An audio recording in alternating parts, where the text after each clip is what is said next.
Sabarkantha police વિભાગ દ્વારા સ્વચ્છતા હી સેવા અંતર્ગત સફાઈ અભિયાન હાથ ધરવામાં આવ્યું। 2 ઓક્ટોબર ગાંધીજીની જન્મજયંતિ નિમિત્તે તેમણે શ્રદ્ધાંજલિ આપવા માટે સાબરકાંઠા પોલીસ વિભાગ દ્વારા તારીખ 20/11/2023 થી 20/12/2023 સુધી પોલીસ અધિક્ષકની કચેરી, 2 નાયબ પોલીસ અધિક્ષકની કચેરીઓ, પોલીસ હેડક્વાર્ટર્સ અને જિલ્લાના 15 પોલીસ સ્ટેશન પર સ્વચ્છતાની વિવિધ કામગીરીઓ કરવામાં આવી હતી। ત્યારે સાબરકાંઠા જિલ્લામાં વિવિધ પોલીસ સ્ટેશનો દ્વારા પકડાયેલ દારૂ અને વાહનો તથા તમામ કચેરીઓમાં સાફ સફાઈ, રંગરોગ, જૂની ફાઇલોનો નિકાલ અને નવીન ફાઇલોનું વ્યવસ્થિત રીતે આયોજન કરવામાં આવ્યું હતું। જેના ભાગરૂપે સાબરકાંઠા જિલ્લાના 15 પોલીસ સ્ટેશનો દ્વારા પકડાયેલ દેશી અને ઇંગ્લિશ દારૂની બોટલો વગેરેનો નાશ કરવામાં આવ્યો હતો તથા પકડાયેલા જૂના વાહનોનો નિકાલ કરવામાં આવ્યો હતો।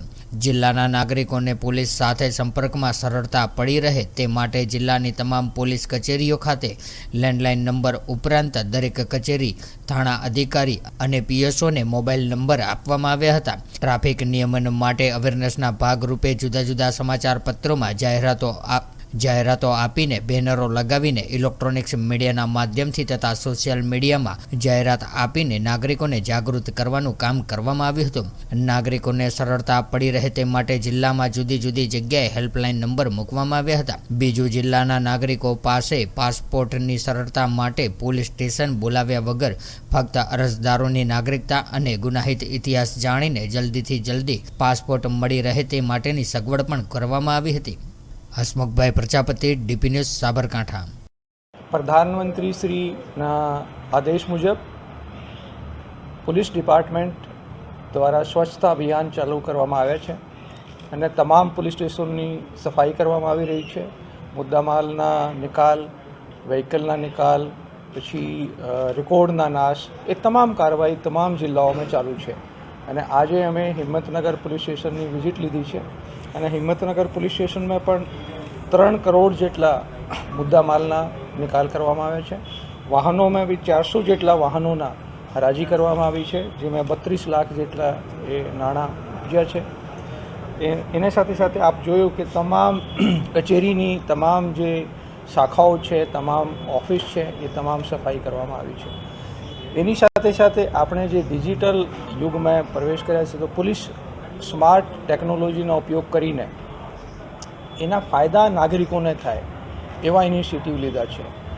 જે રીતે પાસપોર્ટ વેરિફિકેશન છે, એમાં હપ્તા વધારે લાગતા હતા, 10 દિવસ બી લાગતા હતા, મહિનાઓ બી લાગતા હતા। હવે એક જ દિવસમાં અમે વેરિફિકેશન કરવાની પ્રોસેસ ચાલુ કરી છે કે અને અરજદારને કોઈને પોલીસ સ્ટેશન બોલાવવાના નથી। પાસપોર્ટ વેરિફિકેશન માટે કોઈ પણ અરજદારને પોલીસ સ્ટેશન બોલાવવાની મનાઈ છે અને એને ઘરે જવાની પણ મનાઈ છે। અને ઈ ગુજકોપમાં જ એમના ક્રાઇમ રેકોર્ડ વેરીફાઈ કરીને અને પાસપોર્ટ વેરિફિકેશનની પ્રક્રિયા કરવામાં આવે છે। એની સાથે સાથે ડિજિટલ ટેકનોલોજીનો ઉપયોગ કરીને ઈ એફઆઈઆરની ફેસિલિટી પણ નાગરિકોને આપવામાં આવી છે અને આ સરેરાશ 20 જેટલા એફઆઈઆર હિંમતનગર જિલ્લામાં દાખલ થાય છે અને વર્ષમાં 220 એફઆઈઆર દાખલ થઈ છે।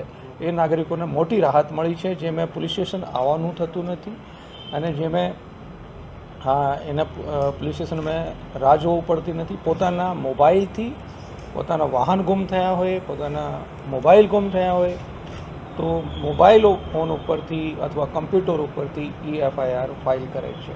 એક મોટી રાહત નાગરિકોને થઈ છે। એની સાથે સાથે અમે હાઈકોર્ટની નિર્દેશ મુજબ પોલીસની જે પણ કોઈ પણ ગેરવર્તણૂક હોય, કોઈ પણ ટીઆરબીવાળા કોઈ લાંચ માંગતા હોય તો એના માટે હેલ્પલાઇન પ્રસિદ્ધ કરી છે। 100 નંબર ઉપર તમે કોઈ પણ ગેરવર્તણૂક હોય એની ફરિયાદ કરી શકો છો અને કોઈ પણ ટીઆરબીવાળા લાંચ માંગતા હોય તો એને 1064 1064 ઉપર કોઈ પણ નાગરિક ફરિયાદ લખાવી શકે છે અને એના ઉપર કડક કાર્યવાહી કરવામાં આવશે।